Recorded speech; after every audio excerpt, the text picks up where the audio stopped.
सुन रहे हो? हाँ ठीक है, तो पहले ऐसा करो, कॉपी देख लो, और कॉपी से अगर तुमको लग रहा कहीं पे किसी क्वेश्चन नंबर का हम गलत जजमेंट किया तो पहले वो सवाल तुम करो, फिर हम इस पर बात करेंगे, ठीक है ना? पहले तुम फिर हम। कॉपी देख लो, अगर तुमको लगता है कि सवाल होना चाहिए कि सर ये वाला क्यों काट दिए नंबर, तो हम उस पर बात कर लेंगे, तो ऐसे भी हो सकता है। 16 नंबर क्वेश्चन, आबिद का सवाल है, 16 क्यों काटा गया है? बारूद किन किन पदार्थों का मिश्रण है? तुम क्या लिखे हो? कोयला था क्या उसमें? ऑप्शन था, तब सही है आपका, एकदम सही है। और बोला जाए 13, हाँ तो ठीक है, कोयला अगर है तो फिर ठीक है, कोयला की वजह से काटे हैं बाबू। और बाबू सवाल देखो, सवाल कटा है, प्रश्न उत्तर जो तुम लिखे हो उसको काट दिया गया है, इसका मतलब है कि तुम गलत लिखे थे। तो तुम सवाल कर लो, अगर तुमको ऐसा लग रहा हो कि नहीं तुम्हारे द्वारा लिखा गया सही था तो। 19 नंबर एक, कितना नंबर बोली बाबू? 19। निम्नलिखित में भौतिक और रासायनिक परिवर्तन किसे कहते हैं? भौतिक परिवर्तन अस्थायी परिवर्तन, जिसको आप रिवर्स कर सकते हो, रासायनिक परिवर्तन अस्थायी परिवर्तन, जिसको आप रिवर्स नहीं कर सकते। क्लियर हो गया बात? यहाँ पर मोमबत्ती को जलाते हो, मोमबत्ती जल गया, दहन हो गया, खत्म हो गया, क्या आप इसको रिवर्स कर सकते हैं? नहीं। बच्चे का पोषण, बच्चे का जो विकास होता है, क्या आप उसको रिवर्स कर सकते हैं? नहीं कर सकते। तो ये कौन सा परिवर्तन होगा? रासायनिक परिवर्तन। पेड़ पौधे का जलना, इन लकड़ी का जलना, ये कैसा परिवर्तन होगा? रासायनिक परिवर्तन। क्यों होगा? जल गया तो उसको आप रिवर्स नहीं कर सकते। एक और था दूध का दही का बनना, यह भी रासायनिक परिवर्तन की श्रेणी में होगा, क्योंकि दूध से दही, तो फिर दही से दूध नहीं बना सकते। अब हमको डाउट लग रहा था मोमबत्ती का जलना, कि मोमबत्ती के जलने पर अगर जाएंगे तो जलने के बाद उसको रिवर्स नहीं कर सकते। फिर कुछ लोग सवाल ऐसे कर सकते हैं कि मोम बच जाता है तो फिर उससे आप जला सकते हो, तो इसको भौतिक परिवर्तन की श्रेणी में रख देते हैं। इसलिए कुछ बच्चे जो भौतिक परिवर्तन की श्रेणी में रखे उनको सही भी किए हैं, है ना? हाँ, मोम का भौतिक हो जाता है, मोमबत्ती का जलना ये रासायनिक परिवर्तन है, जल जाता है। क्या वो लकड़ी का रासायनिक है, जलने के बाद वो एशेस बचता है ना, राख। हाँ वो देख लेंगे, इससे तो बोला कि एक बार सवाल ज़रूर करो। 12 नंबर सवाल है, निम्नलिखित पदार्थों को तत्व, यौगिक और मिश्रण। देखो याद करो, हम जो पीरियोडिक टेबल, वो जो कागज़ वाला जो दिए थे, तत्वों का जो लिस्ट दिए थे, कागज़ सबसे खरीदवाए थे ना सबको, उसमें जितना भी है सब तत्व है, ठीक है? अब ये बताओ कि क्या उस पूरे गिनती में कहीं भी सोडियम बाइकार्बोनेट आया? नहीं आया। यौगिक में आएगा, क्योंकि इसमें सोडियम है, सोडियम बाइकार्बोनेट में सोडियम है, हाइड्रोजन है, कार्बन है, ऑक्सीजन है। देखो ना, सोडियम बाइकार्बोनेट का फॉर्मूला जो होता है, सोडियम बाइकार्बोनेट Na, लिखवाए भी थे यौगिक का, उसमें ये आया होगा NaHCO3, सोडियम बाइकार्बोनेट। इसको हम लोग बोलते हैं वो खाने वाला सोडा, बेकिंग सोडा के नाम से भी इसको जानते हैं। तो ये बेक करने के काम आता है। तो ये हो गया। देखो इसमें कौन कौन सा तत्व है? सोडियम है, हाइड्रोजन, कार्बन, ऑक्सीजन, सही है। तो इसलिए आप इसको किस में रखेंगे? यौगिक में रखेंगे। और हो गया इसमें जस्ता, जिंक, शायद ये 30वें नंबर पे आता है ना, जिंक, जस्ता, उस श्रेणी में देखोगे जस्ता डी ब्लॉक एलिमेंट है, शायद ये 30वें नंबर पर आता है। अरे आता है यार, काहे आता है, ठीक है ना, वो हो गया। इसके अलावा देखो और क्या क्या चीज़ें, समुद्र का जल, देखो सिर्फ जल होता तो ये यौगिक हो जाता, H2O बोलते हैं, लेकिन ये समुद्र का जल वर्ड यूज़ कर दिया गया, मतलब ये मिश्रण की श्रेणी में चला गया। बात समझ में आ रहा है? इसके बाद वर्ड यूज़ किया गया मिट्टी, मिश्रण की श्रेणी में डालिए। जिसके देखो ध्यान से सुनो, तत्व, यौगिक और मिश्रण, ये तीनों में अगर हम अंतर करना चाहेंगे तो किस आधार पे करेंगे? तत्व, यौगिक और मिश्रण। देखो तत्व का जो निर्माण होगा वो एक ही प्रकार के पदार्थ से होगा, एक ही प्रकार के परमाणु से। अगर ऑक्सीजन है तो ऑक्सीजन ऑक्सीजन ऑक्सीजन ही मिलेगा, O3 बन सकता है, ओजोन बन सकता है। बस समझ में आ रहा है ना? यौगिक बना रहे हो तो इसमें एक से अधिक तत्व हो सकते हैं, और वो तत्व रैंडम यानी कि यादृच्छिक रूप से जैसे तैसे नहीं मिक्स होंगे, निश्चित अनुपात के साथ मिक्स होंगे। यहाँ पर देखो सोडियम का 1, हाइड्रोजन का 1, कार्बन का 1, ऑक्सीजन का 3 परमाणु है ना, अनुपात निश्चित है। ऐसा नहीं कि घर जाते रहते ऑक्सीजन का 4 परमाणु हो जाएगा, ऐसा नहीं है। समझ में आ रहा है बात? निश्चित है तो वो यौगिक है। अब मिश्रण भी एक तरह से यौगिक ही है, फर्क इतना है कि इसके घटक, घटक मीन्स जिससे इसका निर्माण हुआ है, जैसे कि हम बोलेंगे कि सोडियम बाइकार्बोनेट के घटक कौन कौन से हैं, तुम बोलोगे सोडियम है, हाइड्रोजन है, कार्बन है, ऑक्सीजन के 3 परमाणु, ये सब मिल इसके घटक हैं सोडियम बाइकार्बोनेट के। तो मिश्रण भी एक प्रकार का यौगिक ही है, फर्क इतना है कि इसमें कन्फर्मेशन नहीं है, निश्चित नहीं है चीज़ें। फर्क समझ में आया तीनों में? इतना हल्का सा टॉपिक। अब समुद्र का जल, जल नहीं बोला, जल बोलता तो यहाँ रख देते हैं। अब समुद्र का जल बोला तो यहाँ रखेंगे। अगर गलती से हम चेक कर दिए सही वगैरह में, अब सुधार कर लो, अब बातें मिल रही हैं सामने, समझ आ रहा है? ठीक है। उसके बाद एक है वो साबुन। साबुन यौगिक है, अगर मिश्रण में लग गया है ठीक तो उसको देख लें, सुधारें। साबुन क्या है? यौगिक है। जब आप क्लास 10th में जाओगे तो ग्लिसरॉल बनाने का एक इक्वेशन आपको मिलेगा। साबुन कैसे बनता है, साबुन में ग्लिसरॉल होता है बाबू, वो बनाने का। तो इसका मतलब उसको, और वो निश्चित अनुपात में है, इसलिए आप उसको यौगिक बोलेंगे, मिश्रण नहीं बोलेंगे साबुन को। देख लो, अगर मिश्रण में टिक लगा दिए हैं हम तो उसको सुधारिए।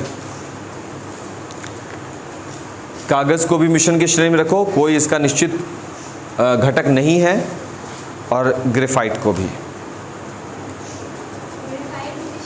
हाँ, यौगिक के श्रेणी में नहीं रख रहे हैं हम लोग,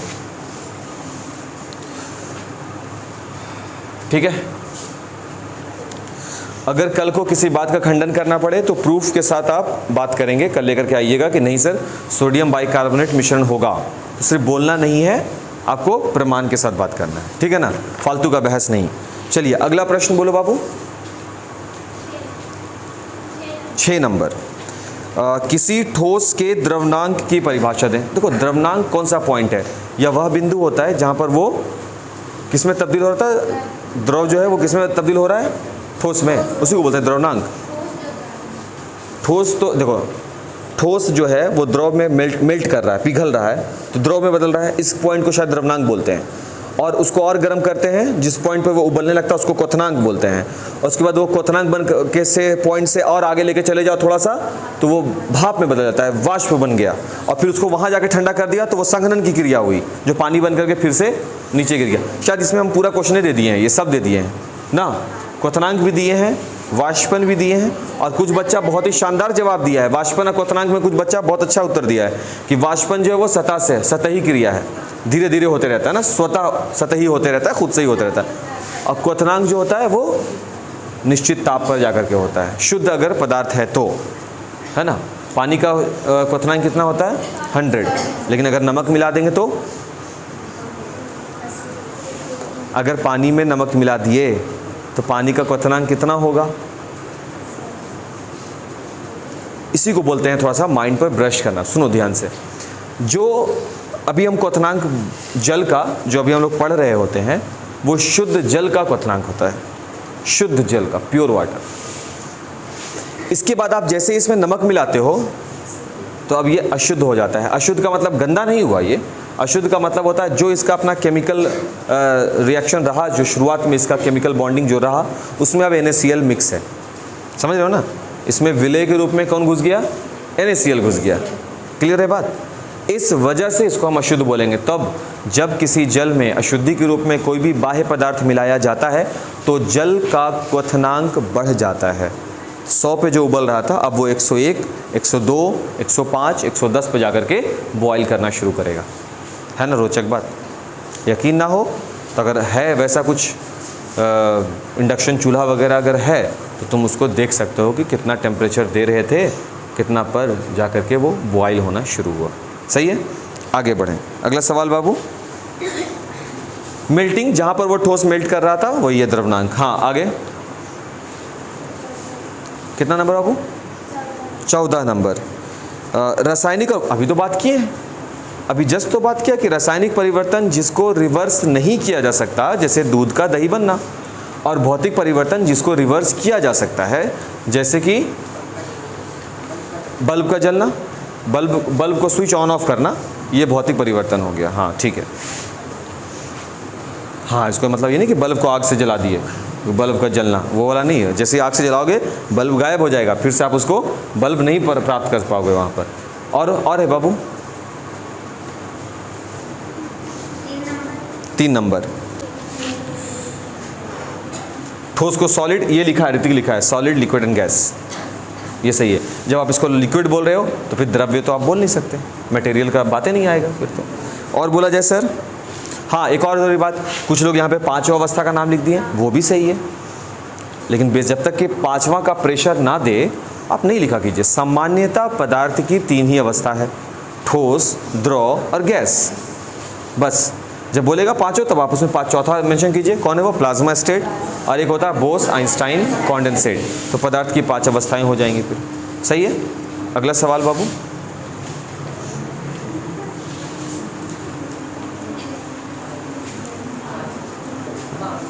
पांच, अच्छा हाँ बाबू, हाँ बाबू है तो, कल तो सब बोले हैं।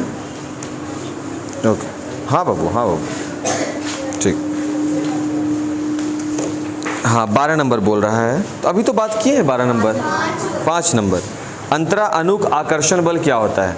देखो पदार्थ की रचना में जब तुम जाओगे किसी भी पदार्थ का, चाहे वो पदार्थ की अवस्था चाहे ठोस हो, द्रव हो या गैस हो, जब तुम इसके रचना का अध्ययन करोगे तो तुम इसमें देखोगे कि इसके सतह में, इसके आंतरिक रचना में बहुत सारे कण यानी अणु होंगे। वे अणु एक दूसरे से दूर नहीं जा रहे बल्कि एक दूसरे को अपनी ओर आकर्षित करते हैं और एक ख़ास फोर्स पैदा करते हैं जिसकी वजह से वो एक दूसरे से इंटरकनेक्टेड, बंधे हुए होते हैं। जिस बल के द्वारा वो एक दूसरे से जुड़े हुए होते हैं, एक दूसरे से बंधे हुए होते हैं, उसे इंटरमॉलिक्यूलर फोर्स, अंतरा अनुक आकर्षण बल बोलते हैं। ठीक है ना, अंतरा अनुक आकर्षण बल बोलते हैं उसको। समझ में आ रहा है बात? हाँ। और फिर इसी में था एक और दे दी थी से जुड़ा हुआ, अंतरा अनुक स्थान। यही जो कण है ये एक दूसरे से कुछ दूरी पर होंगे, यानी कणों के बीच में जो खाली स्थान रह गया होगा उसे ही अंतरा अनुक स्थान बोलते हैं। बड़ा टेढ़ा मेढ़ा इस पर तुम लोग जवाब लिखे हो यार, बड़ा घटिया सा जवाब है। और बोला जाए, और अंतरा अनुक स्थान के बारे में बात करेंगे तो सबसे ज़्यादा स्थान आपको किस में देखने के लिए मिलेगा? गैस में, उसके बाद द्रव में, उसके बाद ठोस में। सबसे ज़्यादा खाली स्थान गैस में दिखेगा, ध्यान रखिएगा। और इसके बाद अगर बात करोगे आकर्षण बल का, तो इसमें ज़्यादा, इसमें थोड़ा कम, इसमें सबसे कम। सही है ना? एक दूसरे से अणु इतना ज़्यादा कसकर बंधे हुए होते हैं ठोसों में कि इसको जल्दी से तोड़ा नहीं जा सकता। ठोस का यही गुण है। द्रव में थोड़े से लचीलापन है, थोड़ा सा दूरी ज़्यादा है, इस वजह से इसको हम आसानी से ब्रेक कर पाते हैं। गैस में तो सवाल ही नहीं पैदा होता है ना। आगे और कोई? फिर था 35 डिग्री को केल्विन में बदलने, तो वहाँ पर वो उसको पाई लगाकर रेडियन में बदला जा रहा है। कौन समझ लिया उसको 35 डिग्री को? तो गलत है ये सब चीज़। क्या कितना से जोड़ेंगे? कितना जोड़ते हैं? 273.15 डिग्री सेल्सियस में 273.15 जोड़िए और रिजल्ट ले जाइए पास। ठीक। और आप कैसे समझाएंगे कि ऑक्सीजन एक तत्व? 3, 4, 5 बच्चे का सही है बस। ऑक्सीजन एक तत्व है, तो तत्व की क्या परिभाषा है? जिसका निर्माण एक ही प्रकार के परमाणु से हुआ है। और ऑक्सीजन में हम देख रहे हैं कि ऑक्सीजन में हाइड्रोजन नहीं मिक्स है, ऑक्सीजन में केवल और केवल O ही है। इस वजह से हम ऑक्सीजन को क्या बोलते हैं? तत्व बोलते हैं। हो गया।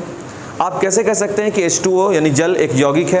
भाई हम इसलिए कह सकते हैं क्योंकि, हाँ बिल्कुल, क्योंकि जल का निर्माण हाइड्रोजन और ऑक्सीजन के निश्चित अनुपात, हाइड्रोजन का 1 परमाणु, ऑक्सीजन के 2 परमाणु, सॉरी हाइड्रोजन के 2 परमाणु, ऑक्सीजन के 1 परमाणु, 2:1 के अनुपात में मिलने से हुआ है। इसलिए यह एक यौगिक है, अनुपात निश्चित। समझ में आ रहा है बात? हाँ। और भी कोई सवाल इसमें? नहीं, रख दें इसको। चलो अब किताब लाया जाए, ज़रा देखा जाए क्या क्या बना है।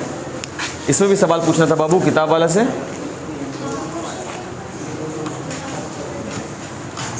कितना था? एक्सरसाइज 3 ना?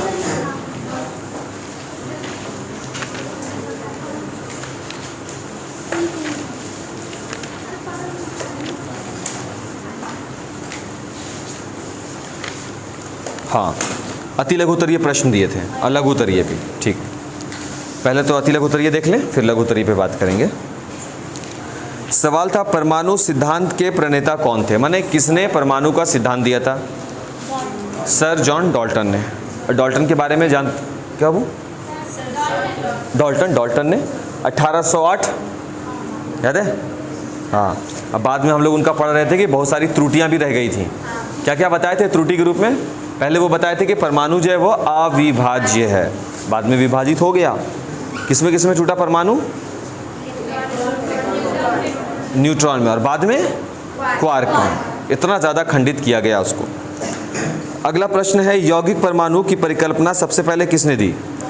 डाल्टन का ही द्वारा दिया गया था यौगिक परमाणु की परिकल्पना। फिर सवाल था, तत्व के संकेत से आप क्या समझते हैं? देखो, तत्व का संकेत का मतलब क्या हुआ, पहले ये समझ लो। ऑक्सीजन को O लिखते हैं, हाइड्रोजन को H लिखते हैं, लिथियम को Li लिखते हैं, जेनॉन को Xc लिख रहे होते हैं, और अभी जस्ता का भी जिक्र आया था तो उसको Zn बोल रहे होते हैं। यही है तत्व का संकेत। तो बोलता है तत्व के संकेत से आप क्या समझते हैं? तो सीधा जवाब होगा, अगर हम तत्वों को उसके पूरे नाम के बदले उसके नाम के पहले अक्षर से संबोधित करें तो इसे हम तत्व का संकेत कहते हैं। लिथियम को LiTHiUm ना लिखते हुए सिर्फ Li लिख दें, जेनॉन को XeNON ना लिखते हुए सीधे Xc लिख दें, सोडियम को नाइट्रियम बोला जाता है बाबू, NaTrium, इसको हम सीधे क्या बोल दें? Na बोल दें। हो गया, खेला खत्म। इसी हम तत्व का संकेत बोलते हैं। क्लियर है बात? अगला प्रश्न है, तत्व का ग्राम परमाणु द्रव्यमान क्या कहलाता है? तत्व का ग्राम परमाणु द्रव्यमान, भाई तत्व का परमाणु द्रव्यमान निकालने सिखवाए थे। ऑक्सीजन का 16, हाइड्रोजन का 1.008 है ना बाबू, लिथियम का कितना था? 9 था, 9 के आसपास। बेरिलियम का 6 था। बेरिलियम, जेनॉन का कितना होगा? ऐसा इतना याद ही नहीं होगा उतना, और कोई बात नहीं है। दुगुना कर देते थे ना, बेसिकली हम लोग दुगुना करके रख देते हैं, दोगुना कर देते हैं। अब बोलोगे कि सर जब सबका दुगुना करते हैं तो ऑक्सीजन का परमाणु संख्या कितना होता है? द्रव्यमान कितना हो गया? 16 लिख रहे हैं ना। सर हाइड्रोजन का परमाणु संख्या 1 है तो द्रव्यमान 2 क्यों नहीं हुआ? सही है ना। तो अगर क्लास अगर ध्यान हो, जो कि नहीं होगा ध्यान, उसमें हम पढ़ा रहे थे एटम, उसके नाभिक, किसी परमाणु के नाभिक में प्रोटॉन और न्यूट्रॉन, और इन्हीं प्रोटॉन प्लस न्यूट्रॉन जो निकालते हैं तो उसको हम लोग क्या बोलते हैं? Atomic mass. क्या ये लिखवाए हैं? Is equal to proton plus neutron. तो जितना प्रोटॉन की संख्या होती है उतना इलेक्ट्रॉन की संख्या होती है। ये भी हम लोग पढ़े होंगे, प्रोटॉन बराबर इलेक्ट्रॉन, यानी यहाँ पर घूम रहे इलेक्ट्रॉन की संख्या उतनी ही होगी जितने प्रोटॉन की, और नाभिक के अंदर मौजूद प्रोटॉनों की संख्या और न्यूट्रॉनों की संख्या का योगफल द्रव्यमान संख्या कहलाता है। ये भी मालूम है। अब इससे देखो तुमको क्या क्या जानकारी मिल जाएगा, यहाँ पर ध्यान से खाली समझना है और चीज़ें क्लियर हो जाएगी। तो सर ऐसा क्यों हो रहा है कि ऑक्सीजन के लिए 8 का ये 16 बना रहा है, लेकिन हाइड्रोजन के लिए 1 का 2 नहीं बना रहा है सर? वो इसलिए क्योंकि हाइड्रोजन में न्यूट्रॉन अनुपस्थित रहता है, न्यूट्रॉन नहीं होता है हाइड्रोजन में, क्योंकि इसमें केवल एक ही होता है ना परमाणु संख्या। इस वजह से एक प्रोटॉन इसमें होता है, और जितना प्रोटॉन होगा उतना ही इलेक्ट्रॉन होगा। न्यूट्रॉन होता ही नहीं है इसके पास। न्यूट्रॉन होता तभी ना दोनों का वजन जुड़ता, है ही नहीं, इसलिए इसका कोई वजन नहीं होता। तो लगभग 1 मान करके ही इसका द्रव्यमान निकाला जाता है। ठीक है, ध्यान रखेंगे। तो अब इसी को अगर आप ग्राम में व्यक्त कर दोगे तो इसको क्या बोलेंगे? तत्व का ग्राम परमाणु द्रव्यमान। समझ गया ना। इसको हम लोग बोलते हैं AMU, 16 AMU, atomic mass unit, ये भी बताए थे, है ना। अगर आप इसको ग्राम में व्यक्त करने लग जाइएगा तो इसको ग्राम परमाणु द्रव्यमान बोलेंगे। समझ में आ रहा है बात? सवाल ये था, तत्वों के ग्राम परमाणु द्रव्यमान से आप क्या समझते हैं? तो जवाब होगा, तत्वों के परमाणु द्रव्यमानों को ग्राम में व्यक्त करने की विधि, प्रक्रिया तत्वों का ग्राम परमाणु द्रव्यमान कहलाता है। अगर नहीं लिखे होगे पॉज करके नोट कर लेना है, समय बच जाता है बाबू ऐसे करने से, इसीलिए, है ना। जब लिखवाना होता है तो हम खुद ही लिखवा देंगे, ज़रूरी है तो। सोडियम और क्लोरीन के परमाणु द्रव्यमान क्रमशः 23 और 35.5 हैं। सोडियम क्लोराइड का सूत्र द्रव्यमान क्या होगा? देखो ये सूत्र द्रव्यमान क्या है, वो जो हम सिखाए थे आणविक द्रव्यमान निकालना। तो सोडियम क्लोराइड किसका फॉर्मूला होता है? नमक का, NaCl। और इसमें जब आप जोड़िएगा तो किसको किसको जोड़ा जाता है? तो NaCl जब रखेगा तो Na का रखोगे वेट 23, और क्लोरीन का कितना हो गया? जोड़ दीजिए, होगा बाबू 58.5 अगर लाए हो तो वही इसका आंसर होगा। बताए हैं, ये पढ़ाए हम पहले। हाँ, अगला प्रश्न है, कैल्शियम का परमाणु द्रव्यमान 40 है और कैल्शियम कार्बोनेट का आणविक द्रव्यमान 100। तो कैल्शियम कार्बोनेट में कैल्शियम का प्रतिशत निकालें। बाबू प्रतिशत निकालना है ना, ध्यान से देखो। पहले वो बिल्कुल वैसा है जैसे कि एग्जाम में तुमको आ गया है 500 में 400 नंबर, यानी 400 बटा 500। तो बताइए कि मोहित को कितना प्रतिशत नंबर आया प्रतिशत में। तो क्या लिखते हैं, मोहित के द्वारा प्राप्त अंक है ना गुने 100 बटे कुल अंक। बात समझ में आ रहा है? प्राप्त अंक कितना हो गया मोहित का 400, 100 कुल अंक 500। सही है, 2 0 से कैंसिल, 20 बार में 80%। ठीक है, 99%। अभी बस हम लिख दिए, ठीक है ना? नहीं लाना है, लाना वही तो बोल रहे हैं। 1% भी क्यों छोड़ेंगे सर? हाँ 1% भी क्यों छोड़ेंगे? तो अब ठीक उसी तरीके से कैल्शियम कार्बोनेट है। अब उसी तरीके से कैल्शियम कार्बोनेट दे दिया गया है। इस कैल्शियम कार्बोनेट में किसका प्रतिशत आपको बताना है? हुआ आसान सा चीज़। इसका मतलब ये होगा कि तुम कैल्शियम का वजन निकाल लोगे, उसको 100 से गुना करोगे और नीचे किसका रखोगे? यही होगा ना। अब देखो कैल्शियम का वजन कितना होता है, दिया है क्या? 40। तो 40 गुने 100 बटे कैल्शियम कार्बोनेट का कितना होगा? देखो यहाँ पर कैल्शियम का परमाणु द्रव्यमान होता है 40 प्लस कार्बन का होता है 12, परमाणु संख्या 6, द्रव्यमान 12 प्लस ऑक्सीजन का कितना होता है 16, और ये 16 के गो है, 3 परमाणु है ऑक्सीजन के, तो 48। तो ये हो गया 40 प्लस 12 प्लस 48, 60 40 100 ग्राम, है ना? तब नियम के मुताबिक क्या होता है? प्राप्तांक, यानी जिसका आप निकाल रहे होते उसको प्राप्तांक गुने 100 बटे कुल अंक।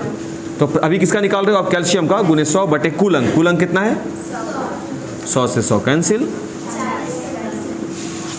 आंसर आ गया 40%। अब इससे ऐसे करके तुम सबका निकाल सकते हो। सपोज कि एग्जाम में दे दिया कार्बन का, आप बताइए प्रतिशत। कैल्शियम कार्बोनेट में कार्बन कितना प्रतिशत है? तो कैसे बनाएंगे? कार्बन का देखो 12 ग्राम, कार्बन का वजन इस यौगिक में 12 ग्राम गुने 100 डिवाइडेड बाई इस यौगिक का कुल द्रव्यमान कितना है? 100। इतना नंबर आया गुने 100 बटे 100 नंबर का था, 100 से 100 कैंसिल। सही है। ऑक्सीजन का कितना प्रतिशत होगा?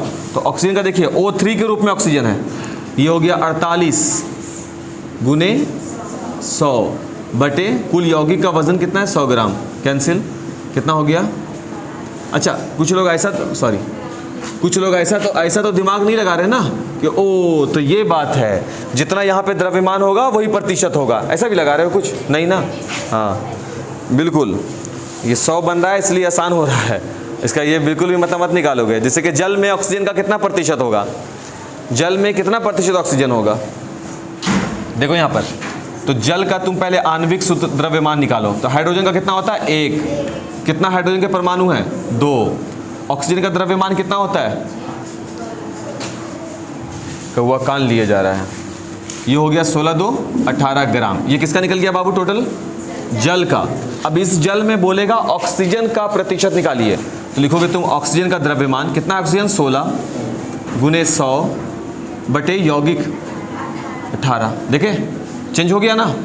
अब 2 से 9 बार में, 2 से 50 बार में, 16 5 80, 800 बटा 9, 9 8 72, 80 9 8 72, 8 इतना प्रतिशत चेंज हो गया ना। ऐसे तकलीफ। हाँ तो आगे बढ़ते हैं। अब अगला क्या है प्रश्न? कहाँ गया भाई? परमाणु क्या है?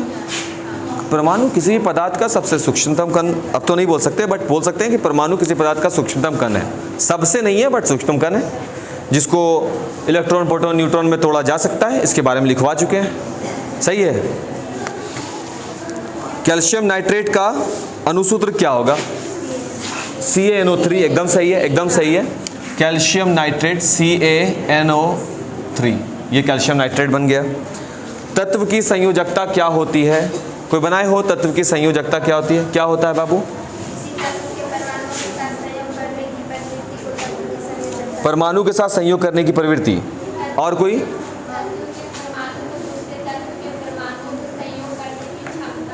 संयोग करने की क्षमता। और क्या लिखे हो तुम? किसी तत्व के अन्य और कोई लिखे हो? बोलो बाबू, यही वाला। और कोई किताब से लिख दिए? अच्छा, देखो संयोजकता का क्या मतलब होता है।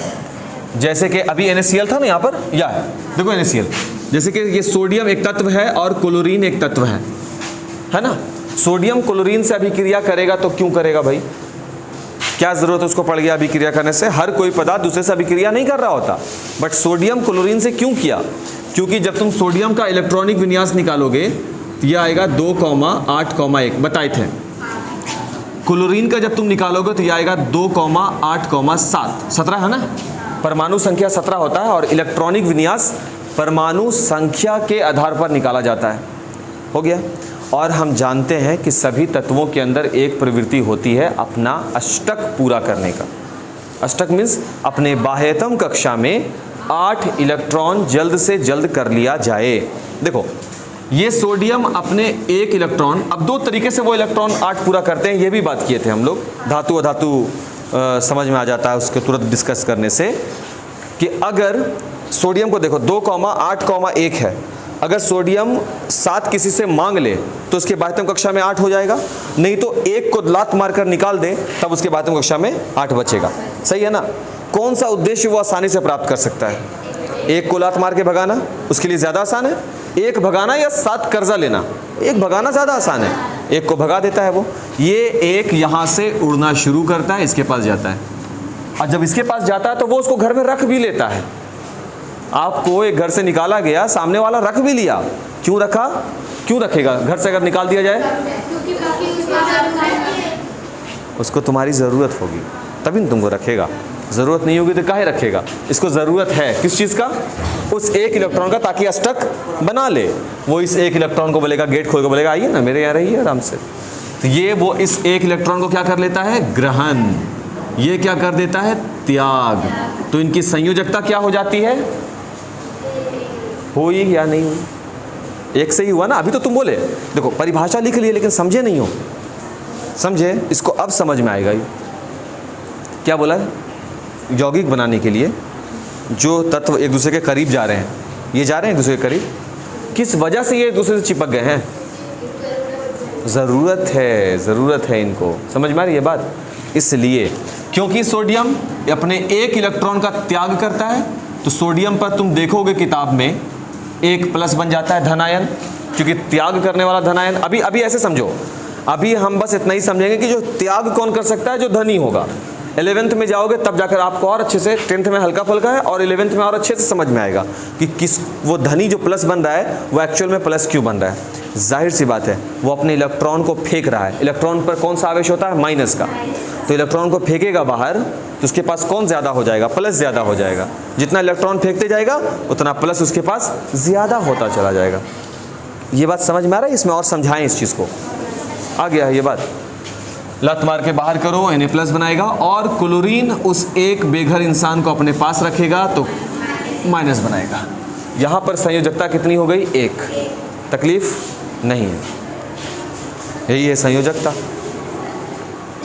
अगला प्रश्न क्या है?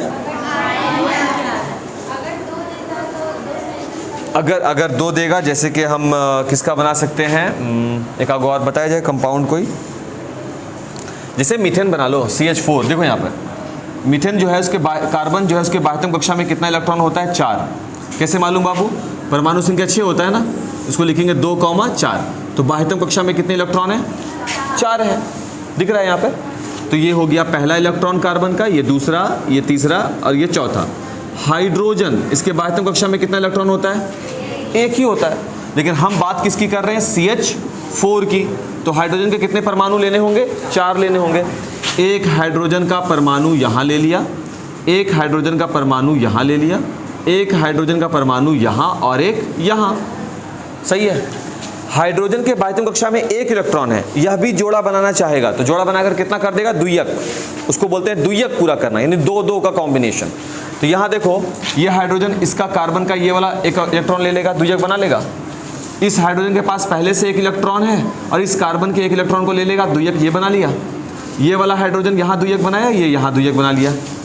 तो हाइड्रोजन तो के पास तो मकसद मिल गया कि कार्बन से चिपक के रहना है, संयोजकता बन गया। हाइड्रोजन की संयोजकता कितनी हो गई? 1। क्योंकि इसको कितना इलेक्ट्रॉन चाहिए था, एक। मिल गया ना इसको एक एक, चारों हाइड्रोजन को एक एक ही चाहिए, चारों को मिल गया। कार्बन को देखो यहाँ पर 2,4। अब ये अपना अष्टक कब पूरा करेगा, 4 इलेक्ट्रॉन मांगेगा किसी से तभी ना। अब देखो इसको 4 मिले या नहीं मिले, इसके पहले से ये 4 गो है, और ये क्रॉस वाला देखो 4 हाइड्रोजन जब अपने लालच से आया उस चक्कर में इस कार्बन को भी तो कुछ देके चला गया। देखो 8 हुआ, 4 पहले से और 4 हाइड्रोजन का अलग अलग इलेक्ट्रॉन जुड़ गया, तो कार्बन की संयोजकता कितनी हो गई, 4 हुई ना, 4 हुई।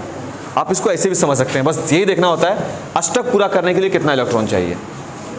सोडियम को निकालोगे, परमाणु इलेक्ट्रॉनिक विन्यास क्या हो जाएगा, 2 8 1। अष्टक पूरा करने के लिए 1 इलेक्ट्रॉन का त्याग करना पड़ेगा, तो सोडियम की संयोजकता कितनी हो गई, 1 हो गई। बात समझ में आ रहा है। क्लोरीन निकालेंगे, क्लोरीन हो जाएगा 2,8,7। अष्टक पूरा करने के लिए इसको 1 इलेक्ट्रॉन चाहिए, संयोजकता कितनी हो गई इसकी, 1। बोरोन, बोरोन का परमाणु संख्या कितना होता है, 5, तो यहाँ पे 5, तो ये हो जाएगा 2,3। अष्टक पूरा करने के लिए क्या करना होगा, इसको 3 इलेक्ट्रॉन को लात मार के बाहर करना होगा, तब नहीं अपना द्वितीयक पूरा करेगा। इसके पास 2 ऑप्शंस हैं, पहली कक्षा में कितने इलेक्ट्रॉन होने चाहिए, 2, दूसरी कक्षा में कितने होने चाहिए, 8। तो इसको 8 करने के लिए 5 चाहिए, 2 करने के लिए 3 को भगाना है। क्या ज़्यादा अच्छा है, 3 को भगाना, लात मार के भगाएगा 3 को, समझ रहे हो ना, हो गया। या 5 हो गया, क्या बोल रहे हो, नहीं वो ये तो बता रहे हैं कि 3 को लात मार के भगाया, उसके लिए माइनस लिख रहे हैं। ये आयन नहीं बना रहे हैं कि हम इसमें +3 लिख देंगे, वो हम नहीं बता रहे हैं। हम बता रहे हैं वो 3 को घटाएगा, भगाएगा 3 को लात मार करके। बात समझ में आ रहा है, हाँ।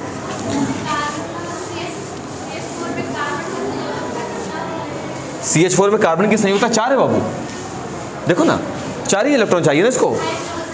हाइड्रोजन का संयोजकता 1, द्वितीयक पूरा करेगा। पहली कक्षा में कितने इलेक्ट्रॉन हो सकते हैं, 2, तो इसको अपना द्वितीयक पूरा करना है। ये 1 को लात मार के नहीं निकालेगा, 0 नहीं हो जाएगा, ये मांगेगा 1 किसी से भी। मांग लिया ना, यहाँ पर के कार्बन से 1 मांगा, यहाँ पर वाले से 1, यहाँ से। इसको पॉज करके सबको नोट करते जाइएगा कॉपी में, समझ गए ना।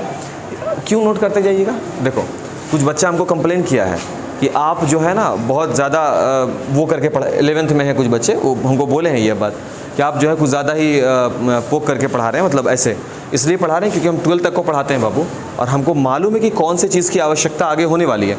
अगर तुम ऐसा चाहते हो पढ़ाई कि 9वां में सिर्फ 9वां वाला ख़त्म हो जाए, 10वां में सिर्फ 10वां वाला ख़त्म हो जाए, तो वह पढ़ाई जो बिहार बोर्ड का जो सिलेबस है, हम ऑन रिकॉर्ड बोल रहे हैं, कोई काम का नहीं है, कोई काम का सिलेबस नहीं है, आउटडेटेड सिलेबस है।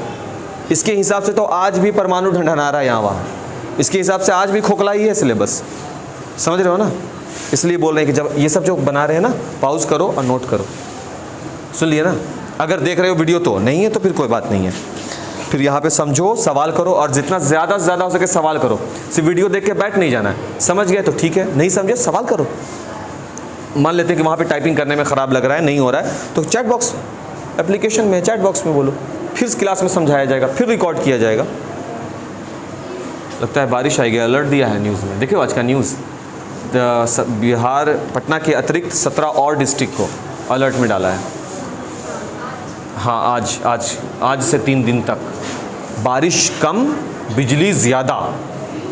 तो हम तो सोचे कि पहले अपना वाला काट के देगा, तो ऊपरे वाला बिजली गिरेगा तो काट कूट के बैठ जाएगा पहले ही वो ना, एक बंद कर देते हैं, हालात नासाज हैं, काट देते हैं। हम लोग, तुम लोग की तरफ भी ऐसा होता है बाबू, हम लोग वाला है क्या लाइट, हम लोग वाला है तुम लोग की तरफ, ओह बड़ा तकलीफ। आगे बढ़ते हैं बाबू। आयन क्या है, अभी देखो आयन क्या है, अभी बना था आयन, ये देखिए प्लस माइनस लग गया ना, आयन बन गया। यानी कि कॉपी में क्या नोट करोगे, सुनो इसको पॉज करके लिख लेना, ध्यान से समझोगे। आयन, जब कोई तत्व अपने इलेक्ट्रॉनों का पूर्ण रूप से त्याग करता हो या पूर्ण रूप से ग्रहण करता हो, तब आयन बनते हैं। फिर से, जब कोई तत्व अपने इलेक्ट्रॉनों का, कौन से इलेक्ट्रॉन का, अपने बाह्यतम कक्षा में मौजूद इलेक्ट्रॉनों का पूर्ण रूप से त्याग करता हो या उसे पूर्ण रूप से ग्रहण करता हो, तब आयन का निर्माण होता है। तुम देखोगे कि मीथेन में हम आयन बनता हुआ दिखलाएं क्या तुमको, नहीं, क्योंकि मीथेन में तुम साफ साफ देख रहे हो उड़ता हुआ कोई केस हम नहीं बताए क्या, नहीं। इसमें हम एक बार भी बोला है कि लात मार के निकाला या ग्रहण किया, नहीं बोले। लेकिन NaCl में हम यह बात बोले हैं NaCl में, NaCl में हम बोला कि सोडियम अपने बाह्यतम कक्षा में मौजूद इलेक्ट्रॉन का 1 इलेक्ट्रॉन का त्याग किया, 1 को भेजा, 1 प्लस, आयन बन गया, उस पर धन आयन बना है। इसको बोलते हैं पॉजिटिव चार्ज, धन आयन। समझे। और ये क्लोरीन उसके लिए गेट खोल दिया कि आओ भाई ज़रूरत है तुम्हारा, ग्रहण कर लिया, तो ये बना रीनायन। अब ये टवर्गिना वगैरह देख लोगे वो सब चीज़ जो भी है, समझ में आया। तो बस यही है आयन, परिभाषा खत्म हो गया। एक कॉन्सेप्ट है सिर्फ परमाणु, अगर उस कॉन्सेप्ट में सही से 4-5 क्लास दोगे ना हमको, कि सही से 4-5 क्लास में समझा दीजिए, तो उसमें तत्व, यौगिक, मिश्रण, धातु, अधातु, उपधातु, परमाणु, उसका आयन, सहसंयोजक बंधन, आयनिक बंधन, सब हो जाएगा। अगर यहाँ पर सिलेबस ज़्यादा है, नहीं हो पा रहा 9th में, तो 10th में भी है। 10th में और अच्छे से इसकी चर्चा है, अगर पढ़ने के इच्छुक रहोगे तो हम ज़रूर बताएंगे। आगे फिर रासायनिक सूत्र लिखना है कैल्शियम क्लोराइड का, CaCl2, सही है। ये हो गया कैल्शियम, ये हो गया क्लोरीन, क्लोरीन के 2, सही हो गया। इसका भी रचना देखना है कैसे बना हुआ है, कैल्शियम क्लोराइड का भी रचना देखना है। हाँ हूँ, चलो देखा जाए। तो कैल्शियम का परमाणु संख्या कितना होता है ये बताओ पहले। 20, सही है ना। तो 2, 8, 10, 10 और 18 और 2, 20। 22वीं कक्षा में कितना इलेक्ट्रॉन हो गया बाबू? 2। अब पहले हम देखो इस बात को समझो कि इलेक्ट्रॉन का वितरण कैसे है। पहली कक्षा में 2 इलेक्ट्रॉन है, दूसरी कक्षा में 8, तीसरी में 8, चौथे में 18, पाँचवें में 18, छठे में 32। वैसे तो 7 आवर्त हैं, 7 घेरा परमाणु के बाहर बनाया गया है, काल्पनिक रेखा 7 घेरा है जिस पर इलेक्ट्रॉन घूम रहे हैं। और ये बताया गया कि पहले वाले घेरा पर कितने इलेक्ट्रॉन घूम रहे हैं? 2, दूसरे वाले पर 8, तीसरे पर 8, चौथे पर 18, पाँचवें पर 18, छठे पे 32, सातवां भी 32 या उसके ज़्यादा हो सकता है, अभी कंफर्म नहीं है। अब इसमें कैल्शियम क्लोराइड की रचना के बारे में बात हुआ है। तो कैल्शियम का ये हो गया इलेक्ट्रॉनिक विन्यास, पहले में 2, दूसरे में 8, तीसरे में 8, चौथे में 18 होगा, बट 2 में जाके 20 हो गया ना। अब इसके 22वीं कक्षा में कितना इलेक्ट्रॉन है? 2। अब इस अपने 22वीं कक्षा में ये कितना इलेक्ट्रॉन करना चाहेगा? 18। 16 चाहिए इसको। और क्या लगता है 16 लाए या 2 को लात मार के भगाए? लात मार के भगा देगा, क्योंकि ये 2 को लात मार के भगा देगा, साझेदारी नहीं करेगा, भगा देगा। इस वजह से कैल्शियम पर कितना आयन बनेगा? 2+। क्यों? क्योंकि ये 2 इलेक्ट्रॉन को लात मार के भगाएगा। समझ में आ रहा है। और क्लोरीन का नेचर तो यहां पर से हम लोग जान ही चुके थे कि ये 1 इलेक्ट्रॉन को ग्रहण करता है, लेकिन ये तो भगा रहा है 2 इलेक्ट्रॉन को, तो इसलिए यहां पर क्लोरीन कितना रखा गया है? 2। अब 2 क्लोरीन होगा, 1 क्लोरीन यहां पर होगा, वो इसके 1 इलेक्ट्रॉन को ये ग्रहण करेगा, 1 क्लोरीन और होगा जो इसके 1 इलेक्ट्रॉन को ग्रहण कर रहा होगा। हो गया क्लोरीन 2 गो, कैल्शियम 1 गो, ये हो गया कैल्शियम क्लोराइड। बात समझ में आया। ये कौन सा बंधन होगा? आयनिक, क्योंकि यहां पर हम यह देख रहे हैं कि आयन को पूर्ण रूप से लात मारकर भगाया गया है और गेट खोलकर एक्सेप्ट किया गया है। सही है। और एल्यूमिनियम नाइट्रेट का है, तो इसका फॉर्म देखो तो AlNO3, यही है क्या? ठीक है। अगला प्रश्न है अमोनियम क्लोराइड में उपस्थित तत्व के नाम। तो भाई सबसे पहले तो अमोनियम क्लोराइड का फॉर्मूला लिखना पड़ेगा। तो अमोनियम क्लोराइड का फ्रेम है बाबू, कट रहा है क्या? आ रहा है, ये आ रहा है। अमोनियम क्लोराइड का ये फॉर्मूला होता है NH3Cl2, यही है ना अमोनियम क्लोराइड का? कोई बनाए हो यार अमोनियम क्लोराइड का? यही है, NH4 है, NH4Cl है। अच्छा, हमको लगा ये। ठीक। तो अब इसमें देखो कौन कौन से तत्व हैं। नाइट्रोजन है, हाइड्रोजन है और क्लोरीन है। यहाँ भी नाइट्रोजन, हाइड्रोजन, क्लोरीन से चेक कर लोगे अमोनियम क्लोराइड का। NH4Cl2, NH4Cl, तो ये वाला हो गया ना। तो इसमें कौन कौन से तत्व, यही प्रश्न पूछा है। तो तत्व कौन से हैं? नाइट्रोजन है, हाइड्रोजन है, क्लोरीन है। ऑक्सीजन कहाँ? हाइड्रोजन। और दूसरा जरूरी बात, ये तत्व है कि यौगिक है? यौगिक है, क्योंकि इसमें तत्व के परमाणुओं का निश्चित अनुपात है। नाइट्रोजन के कितने परमाणु हैं? 1। हाइड्रोजन के कितने परमाणु हैं? 4। क्लोरीन के कितने परमाणु हैं? परमाणु का यह अनुपात हो गया, तकलीफ नहीं। अगला प्रश्न, ऑक्सीजन परमाणुओं के 1 मोल का द्रव्यमान कितना होता है? जिसका अपना द्रव्यमान है, ये जो द्रव्यमान निकल कर आया ना 16, इसको हम लोग बोलते हैं 1 मोल का द्रव्यमान। 11 क्लास में जब तुम जाओगे तो मोल कॉन्सेप्ट अच्छे से पढ़ोगे। फिर भी अगर समझ में और अच्छे से समझना है मोल कॉन्सेप्ट, तो वीडियो पे जाओगे लिंक पर, ताज क्लासेस यूट्यूब पर, वहाँ पर तुम्हारे पास एक टॉपिक होगा मोल कॉन्सेप्ट। आराम से तुम उस वीडियो को देख सकते हो। बोलोगे तो हम आज रिकमेंड कर देंगे, चैट बॉक्स पे डाल भी देंगे, है ना, देख लोगे। वो पूरा 11th का नहीं है, मोल कॉन्सेप्ट है। क्लास 9 में भी थोड़ा बहुत समझने का है, 11 में फिर समझने का है। तो देखने में क्या जाता है कि आखिर क्या होता है मोल, समझ जाएंगे कि मोल क्या चीज़ होता है। टॉपिक है, टॉपिक देख लेंगे, डिस्कस कर लेंगे। सर हमको ये समझ में नहीं आया, अगले दिन आइए क्लास में, फिर बताएंगे हम क्या होता है मोल कॉन्सेप्ट, ठीक है ना। और एग्जाम्पल के साथ बताए हैं तो तुमको सही से समझ में आएगा। अब जो वीडियो बनाया है वो उस पर क्यों डिस्कस करेंगे, है ना। और क्या बाबू क्वेश्चन, निम्नलिखित को मोल में परिवर्तित करें। भाई 28 ग्राम नाइट्रोजन के, ये तो पढ़ाए नहीं है, जब तक मोल पढ़ाएंगे नहीं उस पर कोई डिस्कशन नहीं, फिर हो जाएगा क्या, वो ज़बरदस्ती रटा रटे करके जल्दी से भागने वाला मसला। मोल नहीं बताएं, पहले तुम मोल का वीडियो देख लो फिर उस पर बात करेंगे, अभी नहीं।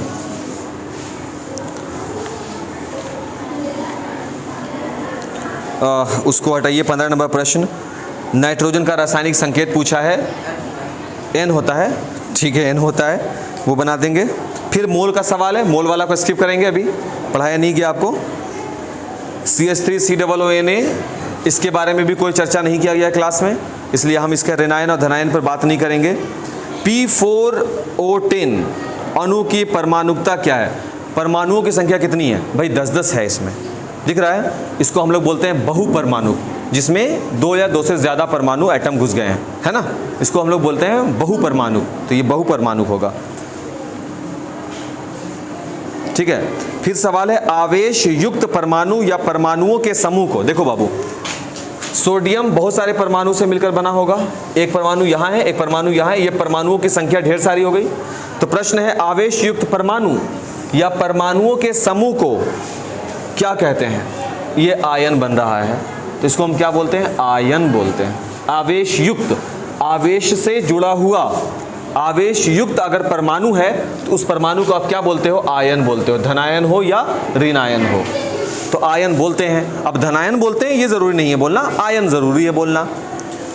फिर किसी तत्व के परमाणु की संरचना के अध्ययन में किस माइक्रोस्कोप का प्रयोग होता है,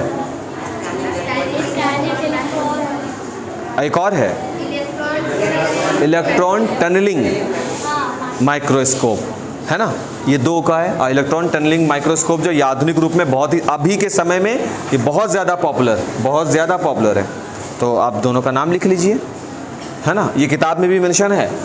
हाँ, ऑक्सीजन परमाणुओं के 2 मोल का द्रव्यमान, भाई 1 मोल का द्रव्यमान ऐसे समझो, वीडियो देख लेना, लेकिन अगर 1 मोल में 16 ग्राम होते हैं तो 2 मोल में कितने हो जाएंगे, 32 ग्राम। लेकिन सवाल मेरा अभी भी वही है, हम मोल नहीं जानते हैं, हम मोल नहीं समझ रहे हैं। तो अभी हम अगर ऐसा लिख दें कि 1 मोल में अगर 16 ग्राम होते तो 2 मोल में 32, तो बोलोगे हाँ सर ये तो एक नियम है, तो समझ गए। फिर थर्ड पार्टी को आकर पूछ दिया कि मोल क्या है, क्या तुम मोल समझते हो, नहीं समझते, एक्चुअल में मोल नहीं समझ रहे हैं हम बस मैथ जान रहे हैं, 1 मोल बराबर 16 ग्राम, तो ये गलत प्रक्रिया हो गया। अब इसके लिए क्या करना पड़ेगा, वो वीडियो सबको देखना पड़ेगा, भाई समझ रहे हो ना, वीडियो देख लीजिएगा, स्किप नहीं करना बाबू, इंपॉर्टेंट रहेगा। तो 11th में जिस टीचर के पास जाओगे या मेरे ही पास रहोगे काम आएगा ना, हम लोग को काम आएगा, इसलिए अब कल करते हैं बाकी, ठीक है ना। तो कल का क्लास मोल का कॉन्सेप्ट रहेगा, कल हम लोग मोल पढ़ेंगे, लेकिन वीडियो देख लोगे उससे आगे रिज्यूम करेंगे हम लोग, ठीक है ना। क्या बाबू, हम भेज देंगे, वैसे तुम ताज क्लासेस जो यूट्यूब पर है ना उस पर जाओगे तो वहाँ भी मिल जाएगा तुमको, मोल कॉन्सेप्ट लिखोगे तो मिल जाएगा, हम अभी भेज देते हैं, ठीक है।